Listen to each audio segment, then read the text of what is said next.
ધર્મ આધારિત અનામત બંધારણનો ભંગ સંઘ કર્ણાટકની સરકાર દ્વારા સરકારી કોન્ટ્રાક્ટરમાં મુસ્લિમ કોન્ટ્રાક્ટરોને 4% અનામત આપતું બિલ વિધાનસભામાં પસાર કરાયું છે, જેને લઈને ભાજપ દ્વારા ઉગ્ર વિરોધ થઈ રહ્યો છે। ત્યારે હવે રાષ્ટ્રીય સ્વયંસેવક સંઘ RSS પણ તેમાં સામેલ થયું છે। સંઘે કહ્યું છે કે આપણા દેશનું બંધારણ ધર્મ આધારિત અનામત નથી સ્વીકારતું। ધર્મ આધારિત અનામત આપણા બંધારણના ઘડવૈયા BR આંબેડકરની વિરુદ્ધમાં છે, કેમ કે આંબેડકર પણ ધર્મ આધારિત અનામતની વિરુદ્ધમાં હતા। સંઘે મુગલ કાળના ઔરંગઝેબ અને વકફ કાયદામાં સુધારા માટેના બિલ અંગે ચાલી રહેલા વિવાદ મુદ્દે પણ જવાબ આપ્યો હતો।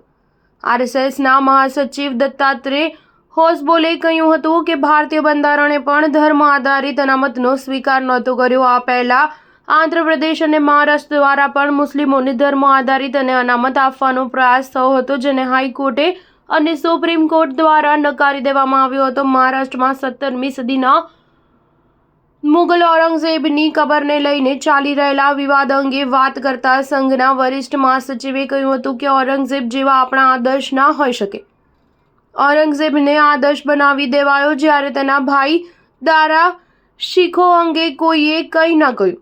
દારા શીખો સામાજિક એકતામાં માનનારો હતો। જે પણ લોકોએ ભારત વિરોધી કામ કર્યા તેને આદર્શ બનાવી દેવાયા। સંઘ નેતાએ રાજપૂત રાજા મહારાણા પ્રતાપના વખાણ કર્યા અને કહ્યું હતું કે અકબરનો સામનો કરનારા મહારાણા પ્રતાપ જેવા લોકો પણ આઝાદીના લડવૈયા હતા। જે લોકો દેશના સમર્થનમાં હતા તેની સાથે આપણે ઊભા રહેવું જોઈએ। આપણે વિચારવું જોઈએ કે જે લોકો બહારથી આવીને દેશ વિરોધી કામ કરતા હતા તેને આદર્શ માનવા છે કે જે લોકોએ દેશ માટે લડાઈ લડી તેને આદર્શ માનવા છે।